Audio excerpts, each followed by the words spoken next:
Shalom bien-aimés, moi c'est Lola, je viens aujourd'hui vous partager mon témoignage par rapport à la maternité.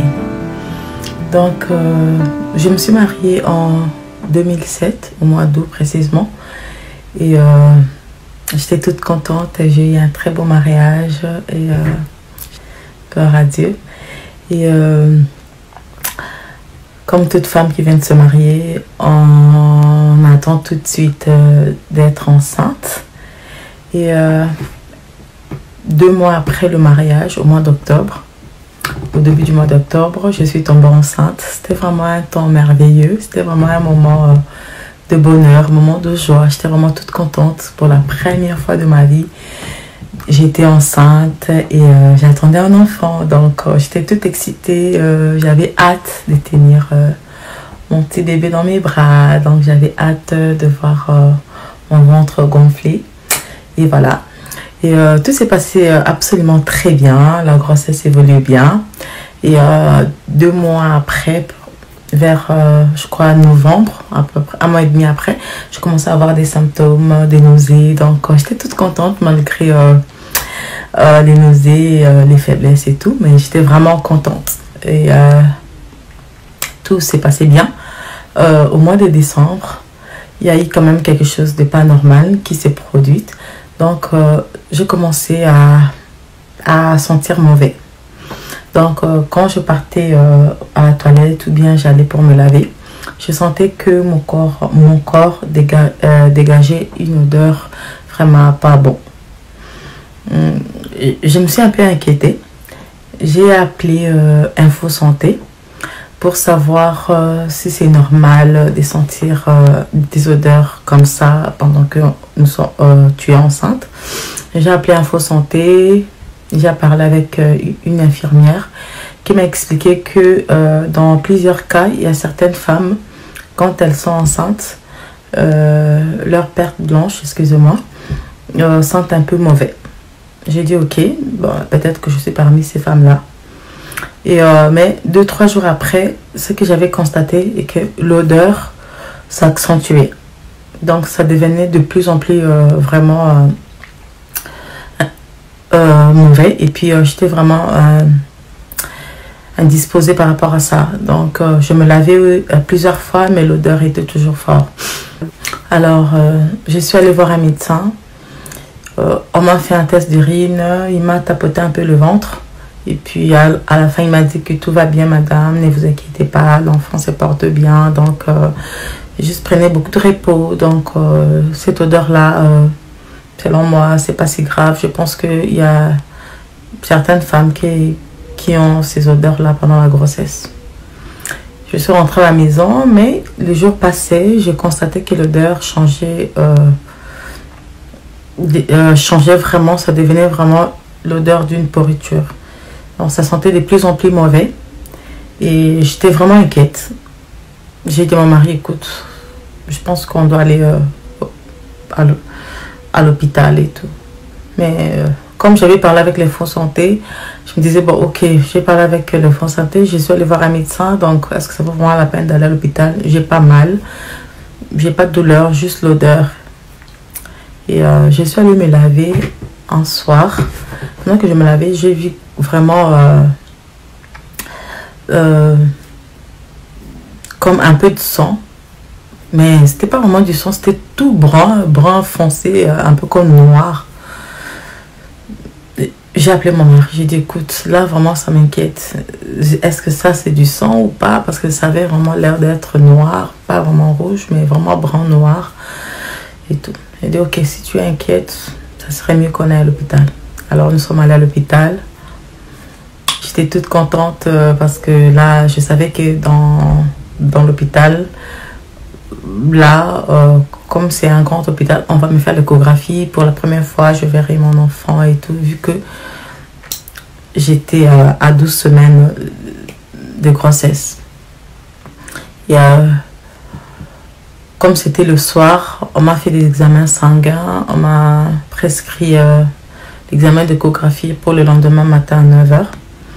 Et à 9 h, quand nous sommes arrivés à l'hôpital le lendemain, J'étais toute contente, vraiment très de bonne humeur.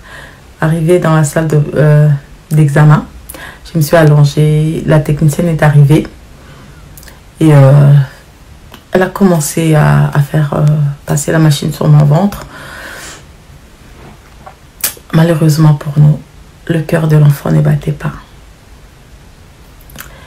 Elle a mis du temps à nous dire, mais je voyais bien parce qu'il y a une télé qui est projetée devant toi, que tu puisses voir ce qui se passe dans la caméra. Mais je ne voyais pas le cœur de l'enfant battre. Moi-même, j'ai vu l'enfant, mais je ne voyais pas le cœur battre. On n'entendait pas un son. Elle a vraiment pris du temps à chercher, à me réconforter. Peut-être que j'ai pas bien placé l'appareil, que j'arrive pas à trouver le cœur, mais c'était pas ça. Le cœur ne battait pas. Et elle savait pas quoi me dire. La seule chose qu'elle m'a dit est que je dois appeler le docteur pour faire de plus en plus. Marie et moi, nous sommes restés là pour attendre le docteur pour faire l'examen encore approfondi. Je vous assure, je sentais comme si mon cœur allait sortir de moi. Je sentais comme si le ciel était tombé sur ma tête. Je ne sais pas quel genre de sentiment qui a animé mon cœur à ces moments-là. J'étais dévastée. Et mon mari et moi, nous sommes restés très silencieux. Nous n'avons pas dit un mot. Et quelques minutes après, le docteur est arrivé. Il a procédé à l'examen. Il a fait l'examen un peu plus approfondi pour me dire que je suis désolée, madame. Je vous confirme bel et bien que le cœur de votre enfant ne bat pas. C'était vraiment un moment très difficile pour nous. C'était vraiment très douloureux. Ma première grossesse, je venais de me marier, j'étais dans la vingtaine. J'étais toute contente d'être enceinte. Mais le cœur ne battait pas. Pourquoi? On ne sait pas. Le médecin ne nous a pas expliqué pourquoi. Et ce que le médecin a rajouté après, ça nous a encore vraiment jeté à terre. Le médecin a dit non seulement que le cœur de l'enfant ne bat pas, mais ça fait déjà presque 3 semaines que la croissance de la grossesse est arrêtée. Ça fait déjà presque 3 semaines que le fœtus est mort. Et vu la senteur qui sort de votre corps, l'odeur que je sens ici, il y a de fortes chances que votre utérus puisse être atteint. Donc, il est possible que la pourriture du fœtus a affecté votre utérus. Nous étions vraiment dévastés, mon mari et moi. On ne savait pas quoi dire, quoi faire. Tout jeunes, dans la vingtaine, tous les deux. On venait juste de nous marier. Et on avait l'impression que le monde s'arrêtait. À un moment donné, pendant que j'attendais la chaise roulante pour venir nous chercher, pour nous amener dans l'autre unité, parce qu'on nous avait dit que c'était urgent, vu la senteur qu'on devait m'opérer. Alors, pendant ce temps où nous attendions les proposés avec la chaise roulante, on était toujours silencieux. On avait l'impression que le monde était arrêté là, que rien ne bougeait. C'était vraiment difficile pour moi. Du coup, je me suis vraiment sentie même très seule. Je me suis vraiment sentie seule. Je venais d'arriver au Canada, ça faisait à peine 1 an et demi. J'avais aucune personne de ma famille au Canada. J'avais juste mon mari, j'avais pas d'amis, je connaissais personne. Et c'était vraiment difficile pour nous, très difficile. Nous sommes arrivés dans l'autre département où je devais voir un spécialiste pour l'opération. Quand nous sommes rentrés dans cette petite salle, très froid, et il y a un médecin qui était là, qui nous attendait déjà, qui avait déjà lu mon dossier, qui est arrivé avant moi. Et ce médecin-là était vraiment très froid, très distant. Il nous a parlé froidement en disant j'ai lu votre dossier, nous devons d'urgence avoir une salle pour l'opération et on va enlever tout de l'intérieur. On va enlever l'utérus. Là où nous étions, on a failli tomber de notre chaise. Quoi? Et il est parti, sans rien dire de plus. Mon mari s'est levé pendant que le médecin tenait. Il a dit, docteur, est-ce que vous avez vu son âge? Le docteur a dit, je suis désolé, je ne peux rien. On doit lever l'utérus si vous voulez qu'on sauve votre femme. Et il est parti. Nous sommes restés là en attendant que d'autres médecins viennent pour me faire d'autres examens avant l'opération. Je pleurais de toutes mes forces, mais sans sortir un son. Il y a juste des larmes qui coulaient de mes yeux. Je ne savais pas quoi faire.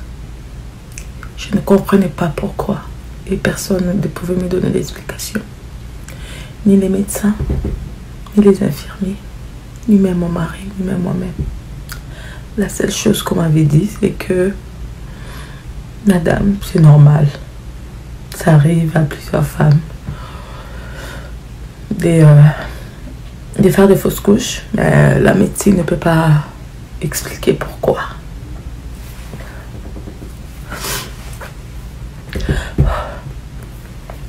Alors, l'autre médecin est venu, on m'a fait des examens encore très poussés pour être sûr de voir l'état de l'utérus. Là maintenant, c'était le problème de l'utérus. On devait voir en profondeur l'état de l'utérus pour savoir quoi faire et intervenir le plus rapidement possible.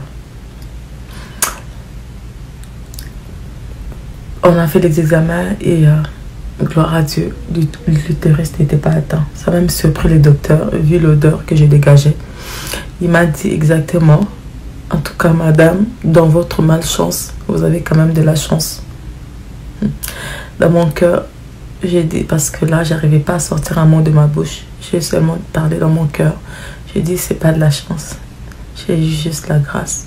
C'est juste les seules phrases qui sont montées en moi. Et on dit, ok, comme l'utérus n'est pas atteint, donc c'est plus très urgent de faire l'opération aujourd'hui, vu que c'est déjà le soir. On va faire l'opération demain matin. Et le matin, on m'a amené dans la salle d'opération. Avant qu'on m'amène dans la salle d'opération, la nuit, on n'a pas pu fermer l'œil, mon mari et moi. Et je pleurais. Je faisais que pleurer. Et mon mari, comme on n'arrivait pas à se parler, on ne se disait pas un mot. Pendant que je pleurais, il a juste pris la Bible. Il a commencé à lire. Il a lu presque toute la nuit. Je me suis endormie. Je ne sais même pas à quelle heure il avait arrêté de lire. Et c'est l'infirmière qui nous a réveillés très tôt matin pour venir me chercher pour aller à la salle d'op. Mais malheureusement, mon mari ne pouvait pas m'accompagner.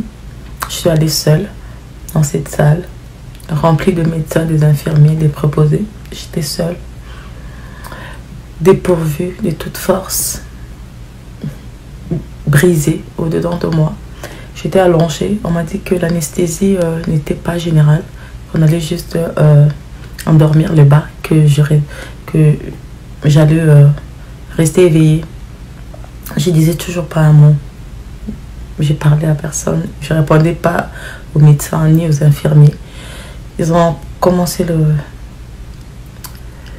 curetage pour racler l'utérus. Mais j'ai senti tout. Et ça me brisait encore dans mon cœur. Je ne disais pas un mot. Je faisais juste couler des larmes. Et quand ils ont fini de tout racler, l'infirmière devait passer avec la petite bassine bleue où on avait mis le fœtus pour aller dans l'autre pièce, mais elle a fait l'erreur de passer juste devant moi et j'ai tout vu, tout ce qui était dans la bassine, et ça m'a vraiment perturbée. Ça m'avait vraiment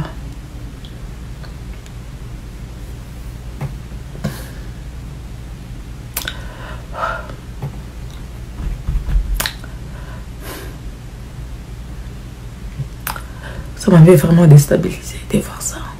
C'était horrible à voir.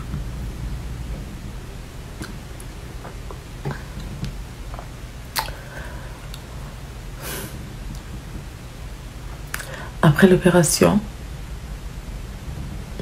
On m'a amené dans une salle que je devais rester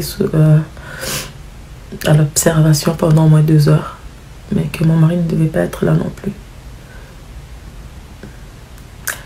Je voulais juste qu'il soit là au moins, à côté de moi. J'étais seule, avec ces médecins, ces infirmiers inconnus autour de moi, qui voulaient tout le temps dire « Madame, ça va ?»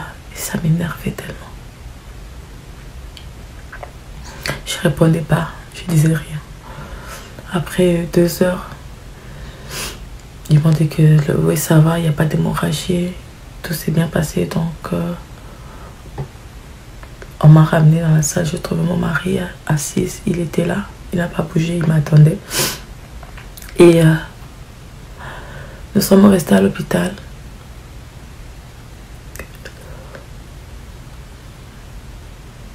Triste. Et dans mon cœur, je disais, on était partis à 3. Et j'étais sûre que mon bébé était en vie, en santé. C'était juste des odeurs, comme on me disait au téléphone. Et là, on ne rentrait pas à 3, on rentrait à 2. Et après tout ce que je venais de voir,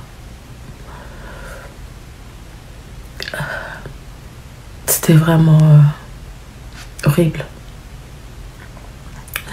Je pensais que c'était un cauchemar, que j'allais me réveiller. Mais non, c'était la réalité.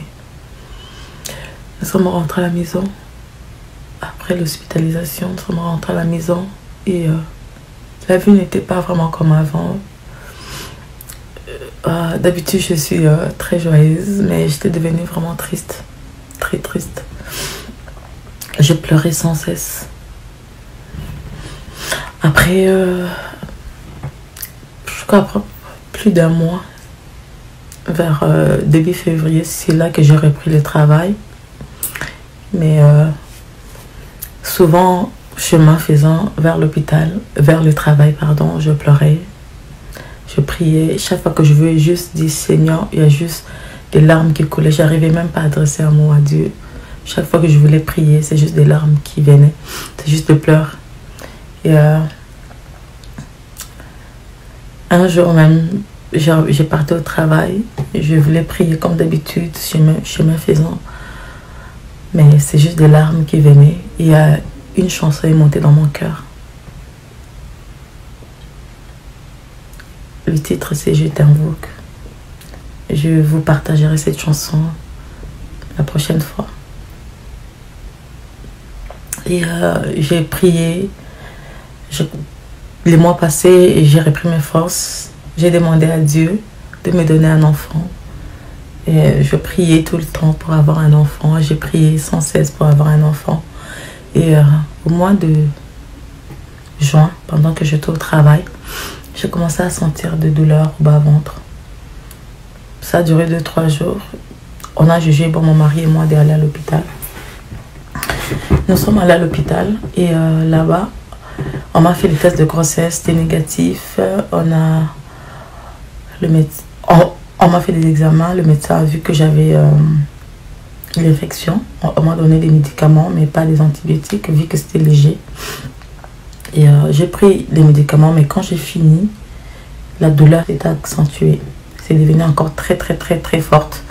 Donc, on était obligé de retourner à l'hôpital 2 jours après que j'ai fini mon traitement de 10 jours.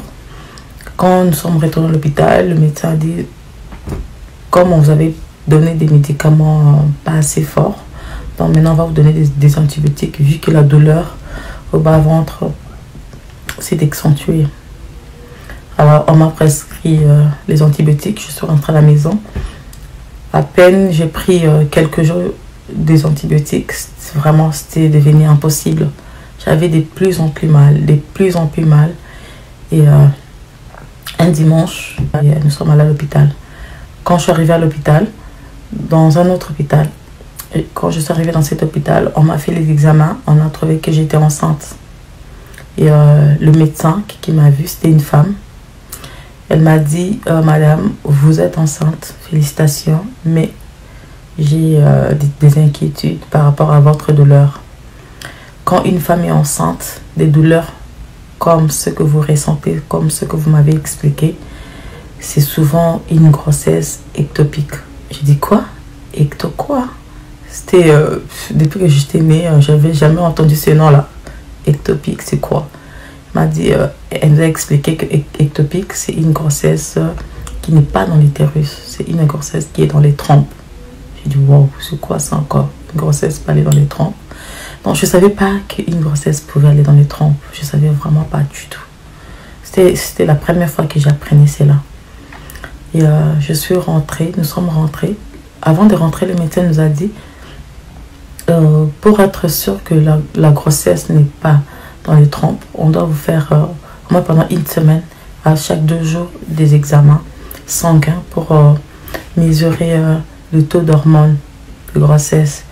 Cela permet de savoir si la grossesse, si le taux d'hormones c'est double aux 48 heures, cela montre que la grossesse est dans la bonne place. Sinon, je suis vraiment désolée. Alors nous sommes rentrés, on avait rendez-vous le mardi pour refaire d'autres tests sanguins. Et, je suis rentrée à la maison, j'ai appelé une amie en rentrant que non, je suis enceinte et voilà, qu'est-ce que le médecin m'a dit. Et cette amie-là m'a vraiment réconfortée. Elle m'a dit, écoute, je connais l'histoire d'une dame qu'on avait dit la même chose que toi. Et elle a prié. Et quand elle est partie 2 jours après l'hôpital, on avait vu que l'enfant était vraiment dans l'utérus. Donc c'est vraiment un témoignage. Et cette phrase m'avait vraiment réconfortée. Donc toute la soirée, toute cette journée-là, nous sommes restés vraiment positifs, mon mari et moi. On a prié. Le lendemain matin, mon mari est parti pour faire des courses qu'il avait, mais il m'a laissé, je n'avais pas de douleur, je suis restée tranquille, je regardais la télé. Et là où j'étais assise sur le fauteuil, j'ai commencé à ressentir la douleur revenir tranquillement. Et pouf, après quelques heures, c'était plus possible. La douleur était devenue vraiment intense. J'ai appelé mon mari qui est arrivé. Mais avant d'arriver, il avait déjà appelé l'ambulance parce que j'arrivais vraiment pas à bouger. C'est vraiment arrivé très vite. L'ambulance est arrivée, on nous a amenés à l'hôpital. Avant même que l'ambulance arrive, que je me lève du fauteuil pour me préparer pour l'ambulance, j'ai vu du sang commencer à sortir, à couler. C'était déjà pas bon signe. Vu les douleurs, vu les inquiétudes, vu tout ce que le médecin nous avait dit, le monde a comme tourné à 1000 à l'heure dans ma tête. L'ambulance est quand même arrivée, nous sommes allés à l'hôpital. Et arrivé à l'hôpital, on fait le test sanguin tout de suite avant de faire l'échographie. On refait l'échographie, on ne voit rien dans l'utérus. Et là, le médecin vient me voir et me dit, en tout cas, je suis désolée. Le taux d'hormones a baissé par rapport à hier déjà. Donc, ça veut dire il vit le sang qui coule. Ça veut dire que vous êtes déjà en train de faire une fausse couche. Je suis vraiment désolée. Quand le médecin m'a dit ces mots, j'ai l'impression comme si j'étais dans une pièce isolée. Seul, le monde était de l'autre côté. J'ai l'impression que le monde était divisé en deux. J'étais d'un côté et tout le monde était de l'autre côté. C'est comme si on ne se comprenait pas. C'est comme si ma tête ne voulait pas comprendre ce que le médecin venait de dire. J'étais totalement dévastée. Nous sommes rentrés à la maison.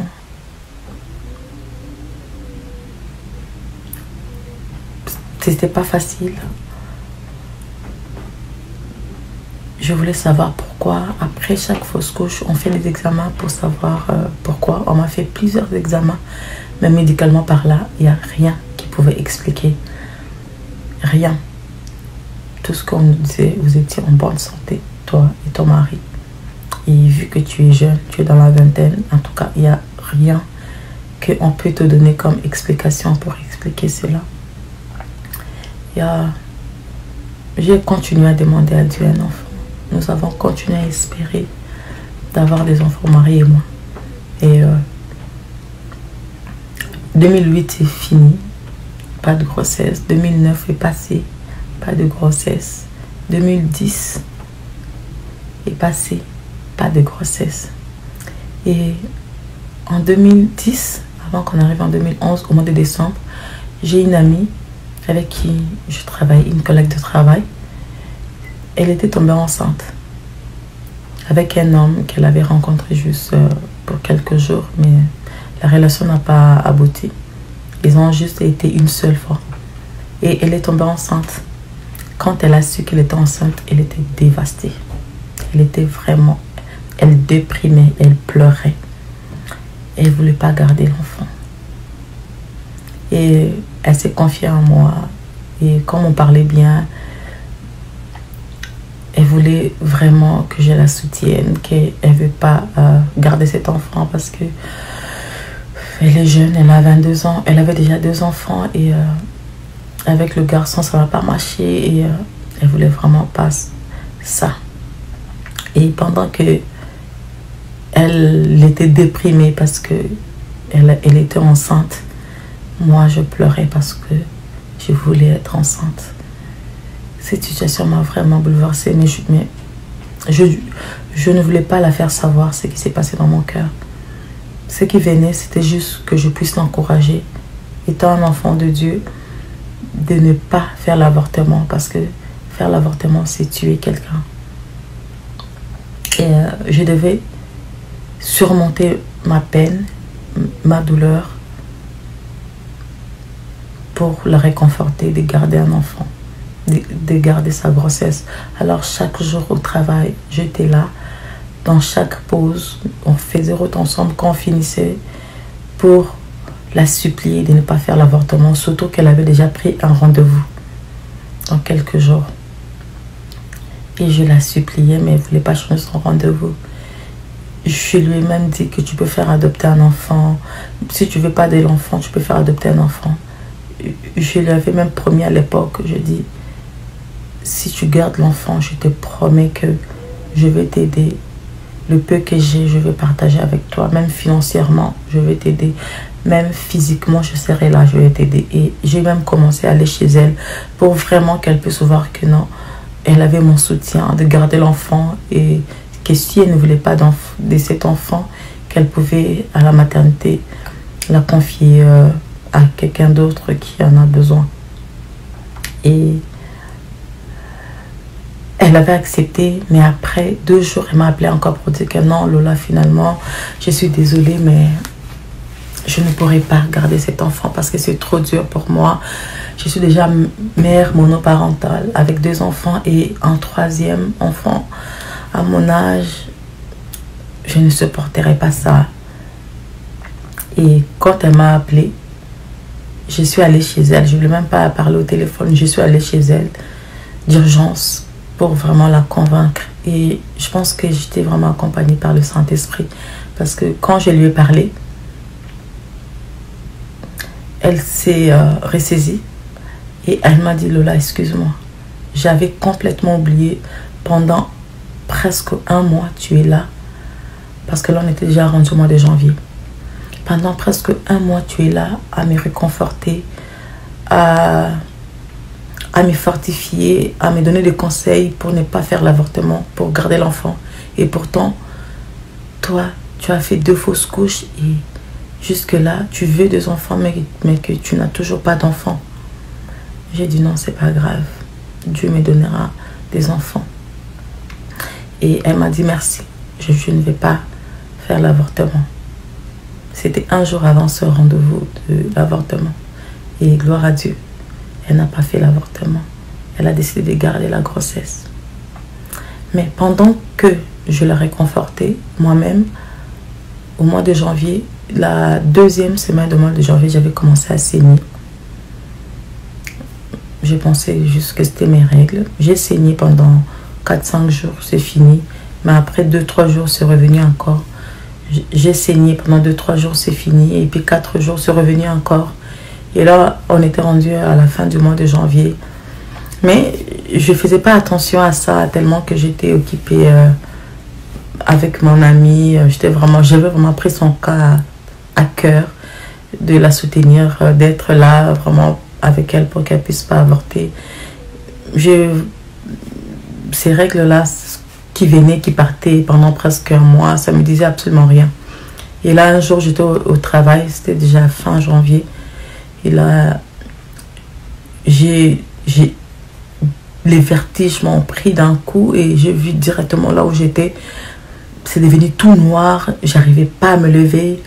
J'ai appelé, quand j'ai repris mes forces, j'ai appelé mon mari.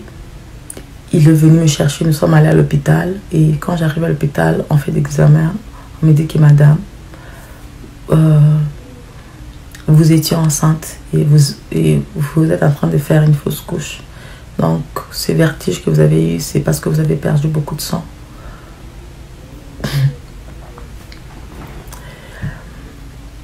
J'étais vraiment perdue. J'ai dit, Seigneur, c'est quoi ça encore?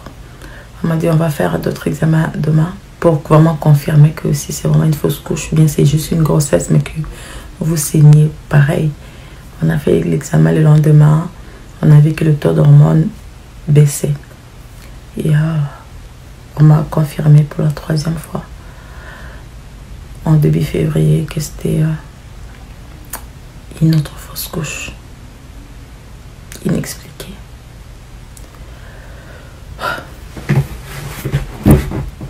Nous sommes rentrés. Mais là, je ne comprenais toujours pas. Qu'est-ce qui s'est passé? Les médecins n'avaient pas d'explication à me donner. Et je priais. Je demandais à Dieu, Seigneur, mais qu'est-ce qui se passe? Je prie. Qu'est-ce qui se passe? Mais silence. Je n'ai pas de réponse.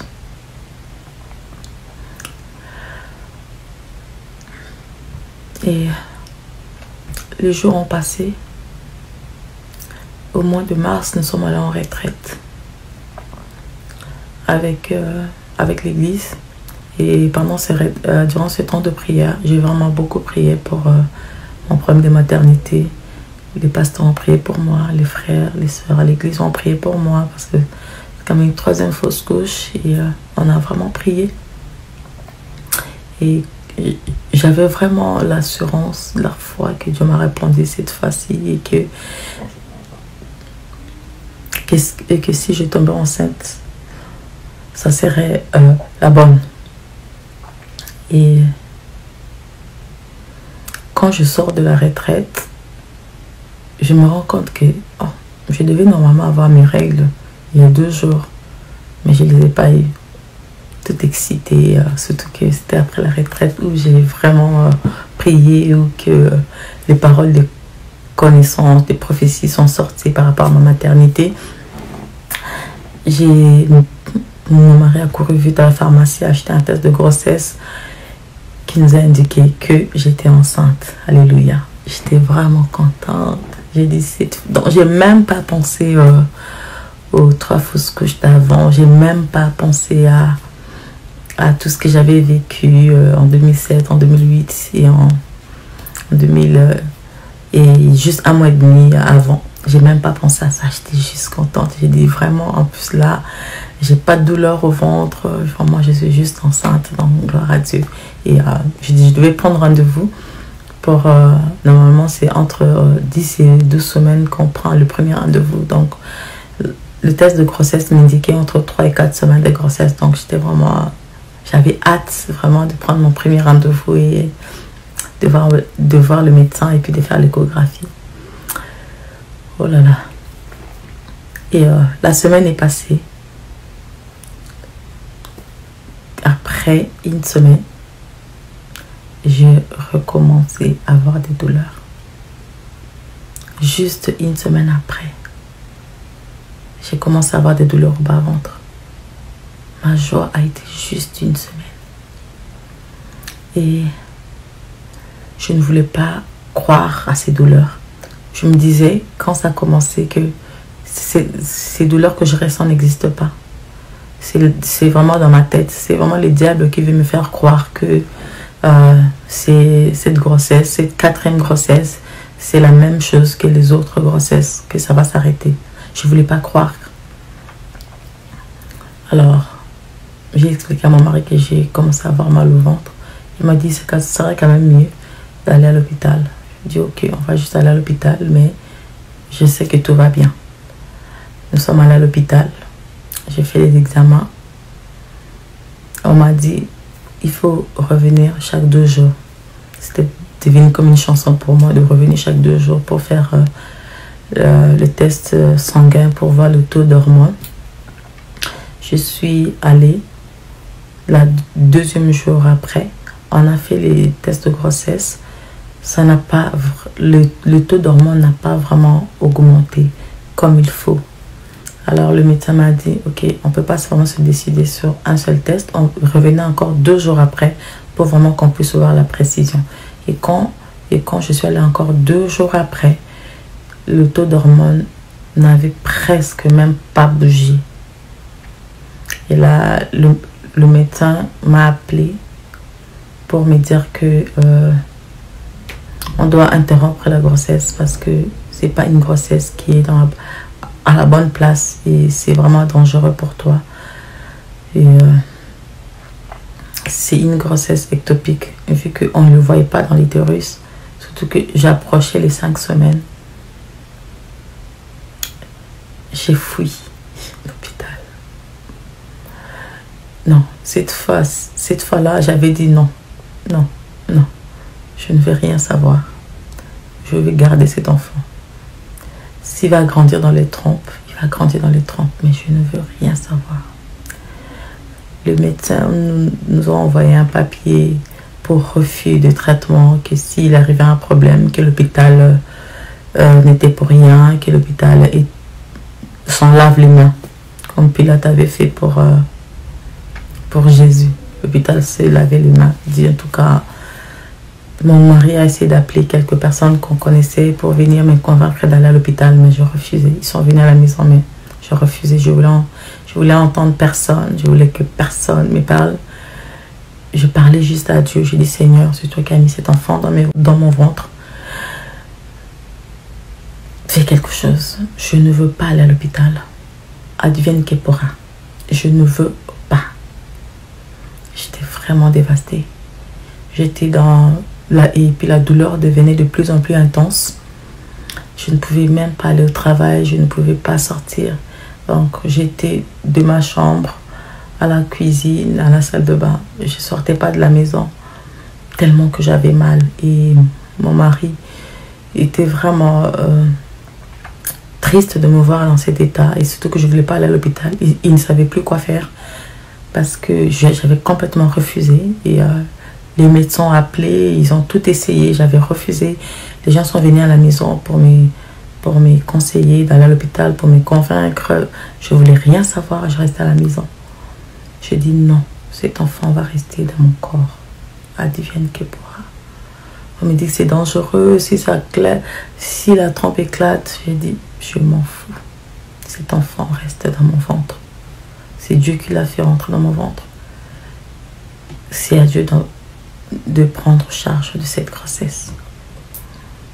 Et un jour, pendant que mon mari était sorti, je suis allée dans la salle de bain pour prendre un bain, tellement que j'avais mal.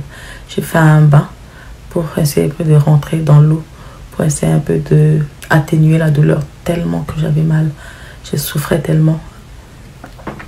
Et pendant que je suis rentrée dans l'eau pour prendre un bain, j'avais les yeux fermés. Quand j'ouvre mes yeux, il y avait plein de sang dans le bain. J'ai crié. Mon mari est venu. Je ne voulais pas ouvrir la porte de la salle de bain tout de suite. Je suis restée là, baignant dans mon sang, mélangée avec l'eau et les savons. Je ne voulais pas sortir.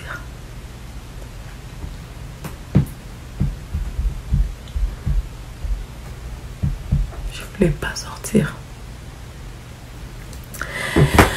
Et après quelques temps, je ne sais pas combien de temps ça m'a pris là, de rester baignée dans mon sang comme ça. J'ai laissé passer couler l'eau. Il y avait juste le sang qui était resté dans la baignoire et moi allongée avec le sang qui coulait. Beaucoup de sang. Et mon mari est rentré dans la salle de bain. je sais pas ça après combien d'heures, combien de temps. Et lui et moi, on ne savait pas quoi dire. Il m'a juste fait sortir de là. Il m'a dit, reste pas là, c'est pas bon pour toi. Mais je voulais rester là, avec mon sang dans la baignoire qui remplissait mon corps. Mais je voulais pas sortir de là. Il m'a fait sortir de là. Il m'a amené dans la chambre et je suis restée à peu près 1 mois et demi avant de retourner au travail. Je suis retournée au travail, la vie a repris son cours et on a fini 2011, 2012. Au mois de janvier, je suis tombée enceinte de ma 5e grossesse. Et cette grossesse-là est passée tellement vite que ça s'est passé juste, on a fait les tests avec mon mari, c'était positif. Et puis le lendemain, j'avais saigné. Et je suis juste allée à l'hôpital pour la confirmation. Et un jour, au mois de fin du mois mars, alors que j'étais au travail, j'ai ressenti une douleur intense. Mes collègues ont appelé l'ambulance. L'ambulance m'a amenée à l'hôpital. Quand je suis arrivée à l'hôpital, on a fait les examens. On a vu que j'étais enceinte. Mais l'échographie ne montrait pas le fœtus dans l'utérus. Et on m'a dit félicitations, rentrez à la maison. Si la douleur s'intensifie, venez nous voir, revenez nous voir. Mais quand on m'a annoncé cette grossesse, je ne me suis pas réjouie comme les autres. C'était la 6e fois qu'on m'a annoncé que j'étais enceinte. Mais je ne me suis pas réjouie. Je ne sais pas pourquoi. D'un côté, je voulais forcer pour me réjouir de cette grossesse. Mais de l'autre côté, la tristesse envahissait trop mon cœur. Je n'arrivais pas à me réjouir. Et après 2-3 jours ou 4 jours, je ne me rappelle plus, j'ai commencé à avoir de plus en plus mal. La douleur devenait de plus en plus intense. Je suis retournée aux urgences. On m'a fait les tests de grossesse. Le taux d'hormones avait vraiment beaucoup monté. Le médecin m'a dit, vous devez revenir dans 2 jours, comme d'habitude, pour refaire encore les tests de grossesse, pour voir le taux d'hormones. Je suis revenue, on a fait les tests. Le taux d'hormones a presque doublé. Et le médecin m'a dit, revenez encore. Donc, j'ai fait des tests de grossesse pendant presque 1 semaine et demie. Parce que le taux d'hormones continuait à monter. Et le médecin a dit, en tout cas, là, vous rentrez à votre 7e semaine de grossesse. Normalement, on doit voir l'enfant dans l'utérus. Vraiment, si on ne voit pas l'enfant dans l'utérus, là, on va confirmer la thèse de la grossesse ectopique. Et avant la date du rendez-vous pour l'échographie, mon mari devait travailler la nuit. Comme je ne me sentais pas très bien à cette époque-là, mon mari a fait à manger. Il m'a laissé la nourriture sur la petite table de la chambre. Il est parti au travail vers 19h. Il devait travailler de 20h jusqu'à 6h du matin. Et je suis restée dans la chambre. J'ai essayé de manger, mais j'ai pas pu. Parce que j'avais quand même mal. Je suis allée prendre un bain pour essayer que ça calme la douleur pour dormir. J'ai pris les bains. Quand je suis sortie de là, arrivée dans la chambre, la douleur était tellement intense. J'ai juste eu la force de m'allonger un peu. Mais pendant que j'étais allongée, la douleur s'est intensifiée. Je n'arrivais plus à bouger pour la première fois.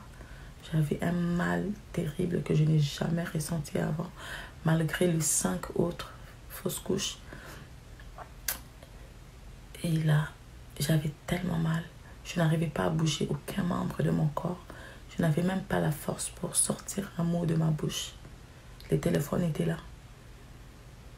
Je n'avais pas la force de bouger pour prendre les téléphones. Et dans mon cœur, je disais, mon mari va revenir à 6 h le matin.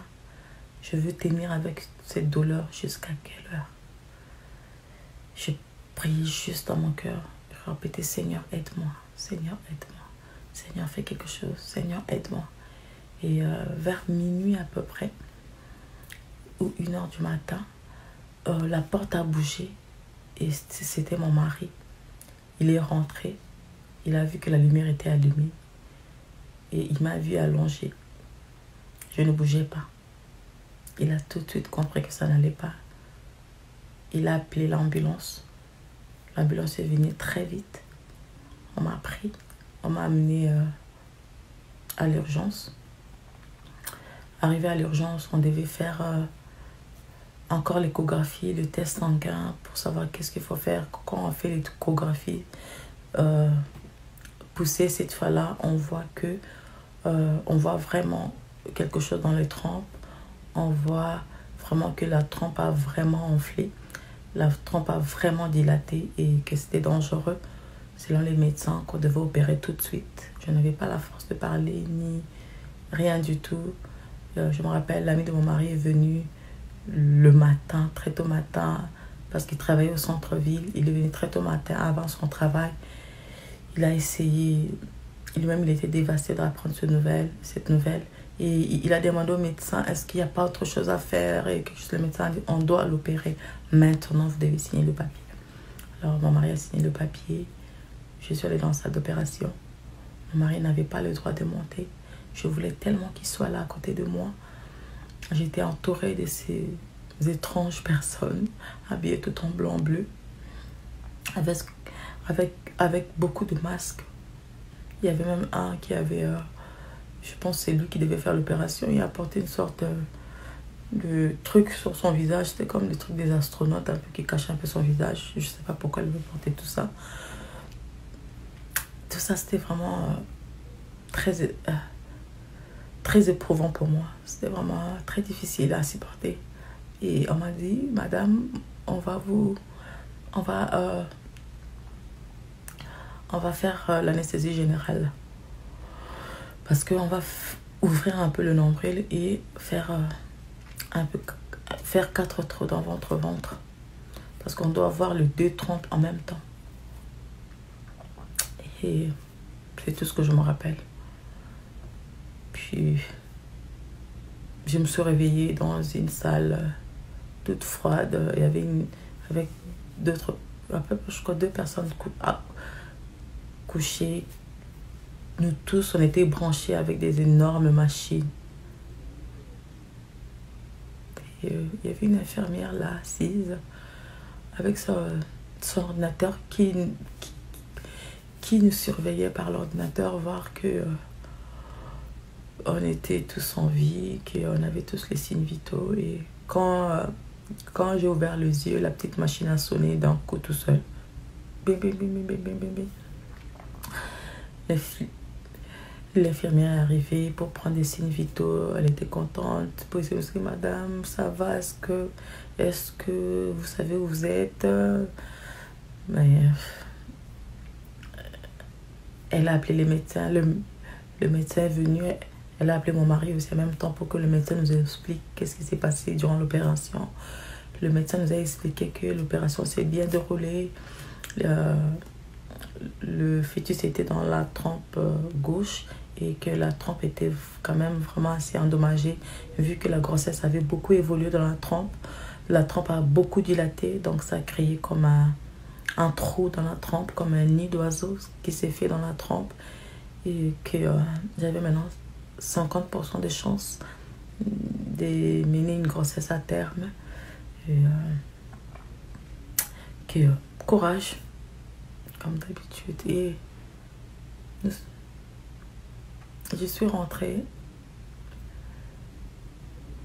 J'ai pris 1 mois et demi de congé à la maison et c'était vraiment pas facile. Là, on est en 2013. Je disais, Seigneur, au mois d'août, ça fera 7 ans que nous sommes mariés. Et voilà, je viens de perdre mon 6e enfant. Je viens de faire 6 fausses couches. Bon. Qu'est-ce qui se passe? Je pleurais beaucoup. Et je priais à Dieu d'intervenir. Et au mois de juillet de cette année-là, je suis encore tombée enceinte. Et par la grâce de Dieu, cette fois-là, il n'y avait pas de douleur. Pas de douleur, pas d'odeur. Je suis allée à l'hôpital pour la première fois de ma vie. Je suis allée à l'hôpital pour faire l'échographie à, je crois, 11 semaines à peu près de grossesse. Et j'avais les yeux fermés, je voulais rien voir. Je voulais juste entendre.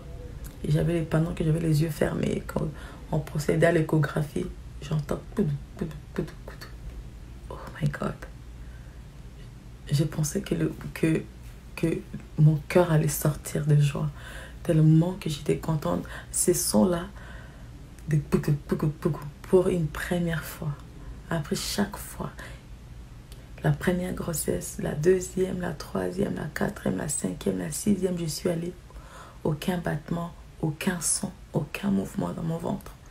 Et pour la 7e fois, quand je suis allée, il y avait un battement. Et quand j'ai ouvert les yeux, waouh, c'était merveilleux. C'était merveilleux de voir ça. Et la grossesse a évolué. Chaque mois qui passait, je bénissais le Seigneur. Et je suis rendue jusqu'à 8 mois de grossesse. Et j'ai accouché à 36 semaines de grossesse. J'ai eu ma fille. On l'a appelée Joyce, allégresse. Parce que j'avais beaucoup pleuré avant de la voir. Et Joyce est venue en nous amenant beaucoup de joie dans notre couple. En m'amenant le réconfort et savoir que Dieu ne m'avait pas laissé tomber. Et Dieu m'a surpris. 3 années après la naissance d'Eldia, j'ai eu 3 beaux garçons. Donc après 6 ans de pleurs, 6 années sans enfant, 6 fausses couches, en 4 ans, tu m'as donné 4 enfants en bonne santé. Et je fais mon témoignage pour encourager quelqu'un qui traverse des moments difficiles. Peut-être que c'est les enfants comme moi. Peut-être que c'est le mariage. Peut-être que c'est le travail. Peut-être que c'est la santé. Peut-être que c'est des conflits familiaux. Peut-être que c'est des problèmes avec la famille. Et que, comme moi, vous avez prié, vous avez jeûné, mais que Dieu semble silencieux. Je dis bien semble parce que Dieu n'est jamais silencieux en notre prière. Et vous êtes dévastés. Ça fait 1 mois, ça fait 2 ans, ça fait 5 ans, ça fait 10 ans, ça fait 20 ans pour d'autres. Vous appelez à l'aide, mais vous avez l'impression que Dieu ne vous entend pas. Laisse-moi vous dire que c'est juste une impression. Parce que Dieu entend réellement. Vous savez, avant que je puisse avoir mes enfants, non seulement j'avais de la peine, j'étais brisée le fait de faire des fausses couches et d'attendre près de 7 ans avant d'avoir des enfants. Il y a quand même eu des pénines qui étaient à côté pour me mortifier. Vous savez, le diable ne nous aime pas. Déjà, vous avez votre problème qui vous fait tant mal. Mais le diable va s'arranger en dehors de votre problème, qu'il y ait des pénines à côté pour amplifier encore votre problème. Avant, quand je lisais la Bible, je voyais l'histoire de Pénina. Je passais vite. Mais quand je passais par ces temps de pleurs, de douleur, j'ai compris ce que c'est mortification. C'est vrai, en français, je sais qu'est-ce que ça veut dire mortifier. Mais j'ai vécu. Il y a eu des gens qui étaient là pour se moquer de moi. Il y a eu des gens qui étaient là pour m'humilier. Quoi dire de ceux qui sont venus me dire que je suis la cause de mes problèmes. Quoi dire de ceux qui m'humiliaient publiquement? Vous savez, quand on est un enfant de Dieu, on doit savoir que le diable ne nous aime pas. Et le diable peut utiliser n'importe qui. Et les personnes que le diable a utilisées pour essayer de me détruire durant cette période, c'est des personnes très proches. Mais grâce à Dieu, je n'avais jamais cédé ni à la colère, ni à la haine. C'est pas de ma nature de haïr les gens. Chaque fois qu'on m'insultait, chaque fois qu'on me mortifiait, je ne répondais pas. Je retournais juste dans ma maison pour aller pleurer. Et vous savez l'histoire même de Job, quand ses amis sont venus, ses 4 amis sont venus pour, entre guillemets, le réconforter. Au lieu de le réconforter, ils ont commencé plus à les juger. Et malheureusement, aujourd'hui, plusieurs d'entre nous, nous sommes comme les 4 amis de Job. Quand notre frère ou sœur, un bien-aimé, a un problème, on cherche toujours à savoir, à l'accuser qu'il est la cause de ce problème. Des fois, ça peut être vrai, mais souvent, non.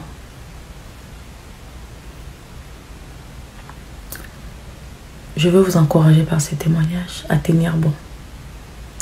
Le Dieu qui a agi dans ma vie, il est le même.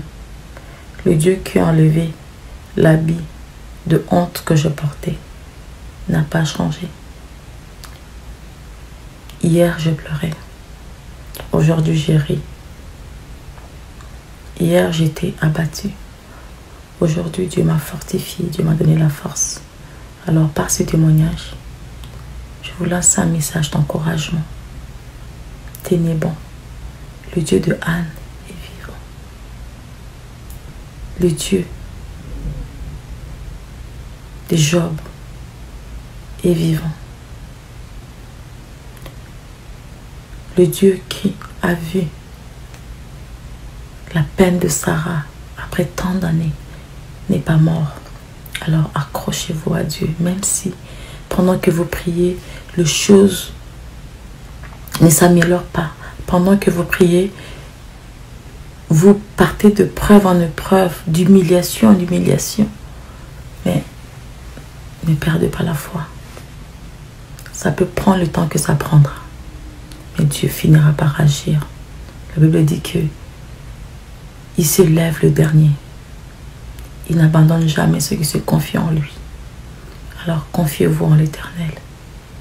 Il ne vous abandonnera jamais. Aujourd'hui, c'est moi qui témoigne. Mais je sais que demain, ça sera l'un de vous qui va témoigner.